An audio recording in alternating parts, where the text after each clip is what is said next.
साथियों, क्या आपने कभी एक बुद्धिमान नौजवान प्रेम करने वाले एक पिता को अपनी 8 साल की बच्ची की मौत पर खुशी जाहिर करते हुए सुना है कभी? देखा है कभी? ऐसा हुआ है।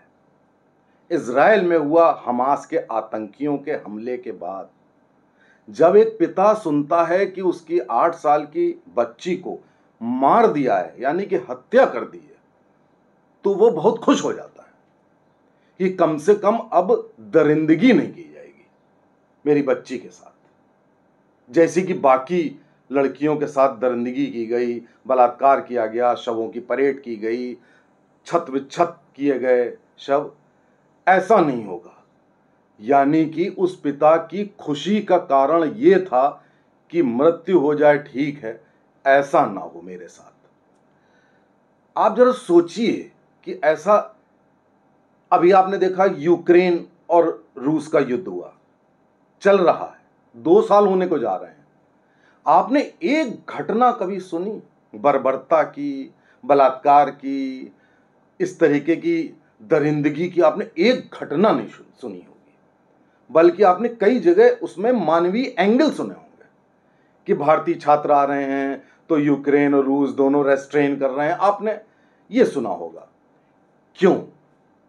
क्योंकि वो युद्ध 2 देशों के बीच में था, और ये अव्वल तो युद्ध नहीं है, दूसरा अगर आप इसको युद्ध मानते भी हैं तो ये 2 देशों के बीच में नहीं है, ये 2 धर्मों के बीच में है, जिसमें कि एक मानवता का अभिशाप है और एक 4000 साल पुराना एक रिस्पेक्टेड रिलीजन है।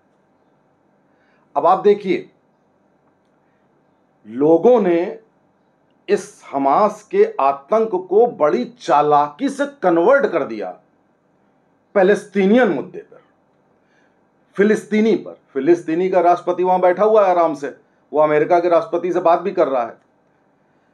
इस पूरे कांड में कोई फिलिस्तीनी का एंगल नहीं था, पूरे कांड में आतंक का एंगल था, आतंकवादियों के एंगल का था। लेकिन पूरी दुनिया से लोगों ने वीडियो डाले, पोस्टें डाली, सपोर्ट में, विरोध में, सब में पैलेस्टीनियन की बात। कोई हिस्ट्री बताने लगा, कोई कुछ करने। मैं पूछना चाहता हूं उन लोगों से, आपसे, कि भैया यहां पे पैलेस्टीनियन का मुद्दा कैसे आ गया? यहां पहले आप आतंकवादी की बात करो, हमास की बात करो। वो बात तो कर नहीं रहे हो। बड़ी चालाकी से हमास का नाम हटा दिया गया हर जगह, यहां तक कि यूनाइटेड नेशंस तक में हमास का नाम हटा दिया गया। ऐसा इसलिए किया जाता है साथियों, क्योंकि जितने इस्लामिक मुल्क हैं उनमें 3 अंग होते हैं। एक अंग होता है उनकी तानाशाही सरकार का, शरिया सरकार का। एक अंग होता है उनकी सैनिकों का, सेना का। और तीसरा अंग होता है आतंकवादियों का। कोई मुस्लिम देश ऐसा नहीं है जहां पे 1, 2, 10, 12 आतंकी गुट सरकार के साथ काम ना करते हो। आप जरा इस ऑब्जर्वेशन पे गौर करिएगा। अब ये वही वाली बात है कि जैसे हमास ने किया, आप बात करने लगे फिलिस्तीनी की।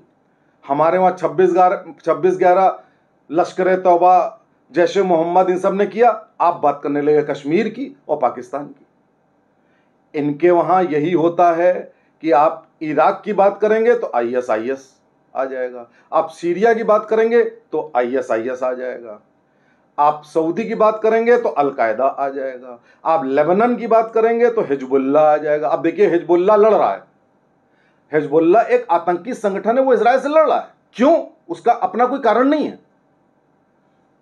भाई ऐसे कैसे हो सकता है? रिएक्शन में इजराइल की मदद अमेरिका कर सकता है, भारत कर सकता है, अन्य देश कर सकते हैं, रिएक्शन में। एक्शन में कैसे कर सकते हैं कि आप किसी के खिलाफ आतंक कर रहे हो और उसमें हमास के साथ हिजबुल्लाह भी जुड़ जाए? यानी कि ये सारी कवायद देशों के बीच की नहीं है, ये सारी कवायद धार्मिक जिहाद है, धार्मिक जिहाद विशुद्ध रूप से। अब आप देखिए, हमारे देश में शुरू हो गया, प्रदर्शन शुरू हो गया और जुम्मे की नमाज में ये होने लगा, सब जगह फिलिस्तीनियों की बात करते हुए ये है और हमारे भाई हैं, ये सब शुरू हो गया।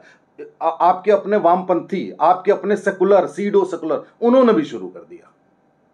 किसी ने ये जानने की कोशिश नहीं करी कि अगर चलो धार्मिक युद्ध मान लिया फिलिस्तीनी, तो ये यहूदी तो 4000 साल पुराने हैं भाई।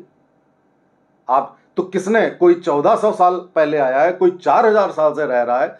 इसी सऊदी के मदीना में यही यहूदी रहते थे, इराक में, हर जगह पूरे मिडिल ईस्ट में यहूदी ही रहते थे। और आज ये कहा जा रहा है कि उनको, यहूदियों को जिस तरीके से मारा काटा गया, यहूदी और सनातनी हिंदू एक तरह के हैं, इनकी इतिहास भी एक तरीके का है। इन दोनों धर्मों में धर्मांतरण नहीं होता, हम किसी और को नहीं लेते, यहूदी किसी और को धर्म परिवर्तन नहीं कराता है, वो जन्म से है। लेकिन बाकी धर्म धर्मांतरण कराते हैं, चाहे ईसाई हो, चाहे इस्लाम हो। इस्लाम में तो क्या मुट्ठी भर लोग थे, आज जितने भी हैं सब कन्वर्टेड हैं। अब आपको बताएं कि पाकिस्तानी क्रिकेट टीम आई भारत में। अब वो जो टीम आई भारत में, तो वो भाई साहब, वो रिजवान करके कोई है प्लेयर, वो कहने लगा मेरी इनिंग और मेरी जीत गाजा वालों के, आतंकियों के लिए। और हैदराबाद बड़ा बढ़िया है, हैदराबाद और रावलपिंडी में कोई मुझे फर्क नहीं लगा, और हैदराबाद इज ए नेशन। ये शोएब अख्तर ये बोला, हैदराबाद इज ए नेशन।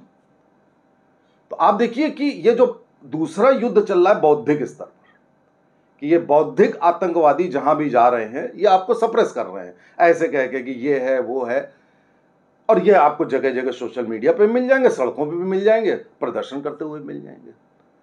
और जो यहूदी या सनातनी आज इस पूरे विश्व में, आप समझिए सबसे बुद्धिमान, यहूदी तो इतने बुद्धिमान हैं कि जो 300 अरबपति जो यहूदी के हैं, उनकी मिला लो तो बड़े बड़े देशों की जीडीपी से ज्यादा है उनके पास। उनका पैसा है, बुद्धिमत्ता है, टेक्नोलॉजी है, फिलॉसफी है। 200 से ज्यादा नोबेल प्राइज इन्हीं यहूदियों ने लिए, मुट्ठी भर। कितने मुसलमानों को मिलने हैं? कुछ नहीं, जीरो। आप देखिए, इतनी बुद्धिमान कौम जिसको हम सुपर ह्यूमन कह सकते हैं। मैं यहूदियों को सुपर ह्यूमन कहता हूं, और हमारे सनाती भी बहुत बड़े आध्यात्मिक सुपर ह्यूमन है। तो इन दोनों का जो शोषण और प्रताड़न पूरी दुनिया में हो रहा है, मैं तो कहता हूं कि युद्ध हो जाना चाहिए। एक जरा से फिलिस्तीनियन है, सहायता मिलेगी तो ये चारों तरफ से जो अटैक हो रहा है, 4 तरफ से अटैक हो रहा है इजराइल पे इस समय, बगैर किसी कारण के, केवल धार्मिक जिहाद है, एक बार हो जानी चाहिए। मैं तो कहता हूं ये वर्ल्ड वार हो जाना चाहिए। ईरान ने भी कह दिया हम आएंगे, तो अमेरिका को भी आ जाना चाहिए। एक बार हो करके इस तरीके की जो मानवता के अभिशाप वाली संस्कृति है, उसका तो कुछ खात्मा या कमी आए।